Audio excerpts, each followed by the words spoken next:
आप सभी रेल अभ्यर्थियों को नमस्कार। ये वीडियो आप ही लोगों के लिए बनाई जा रही है जिन्होंने रेलवे जॉब के लिए अप्लाई किया है, अप्लाई करने वाले हैं।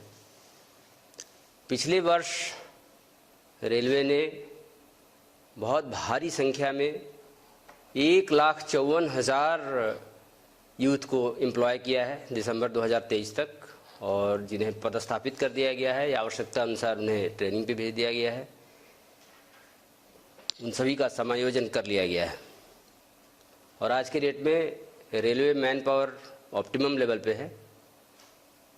लेकिन ऐसी बात नहीं है कि और आवश्यकता नहीं है। जिस तरह से रेल का रैपिड ग्रोथ हो रहा है, जिस तरह से क्वांटम ग्रोथ हुआ है, जिस तरह से एक्सपेंशन हो रहा है, और चूँकि एक ये स्टाफ सेंट्रिक ऑर्गेनाइजेशन है तो इसमें स्टाफ की ज़रूरत होती है और हर वर्ष उसी पैमाने पे लोग रिटायर भी करते हैं। इसलिए हर वर्ष हर कैटेगरी में, ख़ासतौर से सेफ्टी कैटेगरी में, तो उसमें तो हम वैकेंसी अफोर्ड ही नहीं कर सकते, तो उनको भरना ही होता है।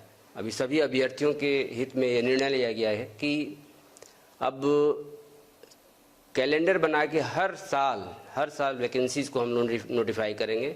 हर वर्ष नियुक्ति की प्रक्रिया जारी रखेंगे बिना गैप के। जैसी जैसी वैकेंसीज होगी, depending on vacancies and requirement of course, तो उसके हिसाब से हम रिक्रूटमेंट करेंगे। ऐसे ही अभी जनवरी के महीने में एएलपी का नोटिफिकेशन हुआ जिसमें 5,696 वैकेंसीज़ के लिए नोटिफिकेशन निकला है। और जो जनवरी में नोटिफिकेशन हुआ है उसमें हमारा लक्ष्य है कि दिसंबर तक उस पूरे प्रोसेस को कंप्लीट कर लें और दिसंबर में हम एएलपी का 5,696 लोगों का पैनल दे दें। और जैसे ही पैनल वो समाप्त हो, चूँकि ये वैकेंसी एराइज होती जाती है, तो अगले वर्ष के लिए भी हम कैलेंडर जारी कर दें। इतना ही नहीं, जैसा कि स्टूडेंट्स का भी, जो हमारे यूथ है, उनका डिमांड था कि और भी वैकेंसीज कब आ रही हैं, कब आएंगी, तो उसको भी ध्यान में रखते हुए रेल मंत्रालय ने अभी हम लोगों ने इसको नोटिस में भी दे दिया है कि टेक्नीशियन कैटेगरीज में जिसमें 9,000 वैकेंसीज हैं, ऑलमोस्ट अनुमानित वैकेंसीज हैं, उसके लिए भी हम लोगों ने एक टेंटेटिव कैलेंडर दे दिया है कि 9,000 वैकेंसीज को फरवरी के महीने में 2024 में नोटिफाई करेंगे और एक साल में, यानी कि अगले साल फरवरी तक इसको कंप्लीट कर लेंगे। कंप्लीट करने के बाद एक नेक्स्ट साइकिल में हम नोटिफाई करेंगे, ताकि पूरे रिक्रूटमेंट प्रोसेस को टाइम बाउंड मैनर में हम इसको कंप्लीट कर पाएँ, संपन्न कर पाएँ। इसके अलावा रेल मंत्रालय ने एक बहुत बड़ा कदम उठाया है एज रिलैक्सेशन दे करके।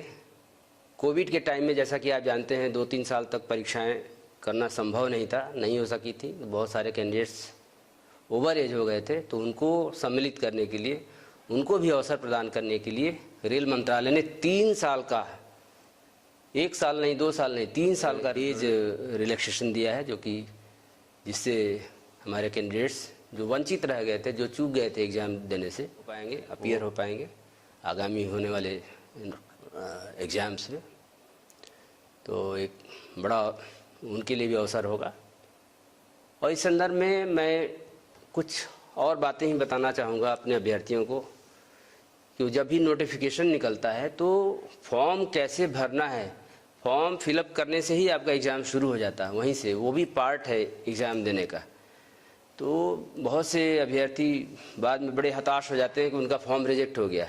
तो हम लोगों ने देखा, हम लोगों का अनुभव ये है विगत रिक्रूटमेंट्स में कि बहुत से 5% के करीब ऐसे एप्लीकेशंस रिजेक्ट हो जाते हैं जिनमें प्रॉपर ढंग से सिग्नेचर नहीं किया गया है या प्रॉपर ढंग से फ़ोटो नहीं लगाया गया है। बहुत से कैंडिडेट्स होते हैं जिनका और जो भी क्राइटेरिया है उसको फुलफ़िल करते हैं, उसमें उनका सर्टिफिकेट भी ठीक है, जो भी एज के लिए जो भी सर्टिफिकेट चाहिए वो सब ठीक है, लेकिन उन्होंने प्रॉपर ढंग से सिग्नेचर नहीं किया है या प्रॉपर फ़ोटो नहीं लगाया है। उसकी वजह से ये कंप्यूटराइज्ड वे में वेरिफिकेशन होता है, स्क्रूटनी होती है, तो रिजेक्ट हो जाता है। इसमें कोई ह्यूमन इंटरवेंशन नहीं होता है। लेकिन बहुत से कैंडिडेट्स हैं जो कैपिटल लेटर में अपना नाम लिख देते हैं सिग्नेचर के नाम पे, या बहुत से कैंडिडेट्स ऐसे होते हैं जो स्मॉल लेटर में ही लिखते हैं लेकिन डिसजॉइंटेड लेटर्स होते हैं। तो ऐसे सिग्नेचर एक्सेप्टेबल नहीं है, क्योंकि सिग्नेचर करना है जो इंस्ट्रक्शन है उसके हिसाब से रनिंग राइटिंग में करना है। ऐसे फोटोग्राफ्स, बहुत सारे फोटोग्राफ्स होते हैं जिनका रिजोल्यूशन सही नहीं होता। रिजोल्यूशन सही होना चाहिए, ख़राब रिजोल्यूशन होने पे, स्पष्ट नहीं होने पे वो रिजेक्ट हो जाएंगे। ऐसे बहुत से कैंडिडेट्स होते हैं जो फुल बॉडी का अपना फोटोग्राफ दे देते हैं, या बहुत से ऐसे कैंडिडेट होते हैं, अभ्यर्थी होते हैं जो सेल्फी दे देते हैं, और ऐसे भी कैंडिडेट्स होते हैं जो ग्रुप में फ़ोटोग्राफ्स दे देते हैं। वेरीफाई करना बड़ा मुश्किल होता है, और जैसा कि आप जानते हैं आइडेंटिटी और जेन्युइनिटी सबसे इम्पॉर्टेंट पार्ट है किसी भी रिक्रूटमेंट प्रोसेस का। हमारी तरफ से अपील यही है कि फॉर्म भरते वक्त आप बहुत अलर्ट रहें, बहुत ध्यान से भरें, ताकि ये जो सुनहरा अवसर आपको मिला है उससे आप वंचित न रह जाएं। और जो भी बातें मैं बता रहा हूँ, इन सब बातों को सभी आरआरबीज़ ने अपने वेबसाइट पे दे दिया है, उसको आप देख सकते हैं। ऐसे ही एज रिलैक्सेशन भी दे दिया गया है। तो हम सभी प्रतिबद्ध हैं, जो भी हम लोगों ने कैलेंडर दिया है, जो भी शेड्यूल दिया है, उसको हम लोग उस लक्ष्य को उसी शेड्यूल के हिसाब से जितना रिक्रूटमेंट है उसको हम कंप्लीट करें। और अब आपकी बारी है कि आप जो शेड्यूल दिया गया है उसके हिसाब से तैयारी करें। अब आप जी जान से लग जाएं एग्ज़ाम देने के लिए। तो मेरी तरफ से, हमारी तरफ से, रेलवे की तरफ से, आरआरबीज़ की तरफ से आप सभी को ऑल द बेस्ट। आप सभी को ढेर सारी शुभकामनाएं। धन्यवाद।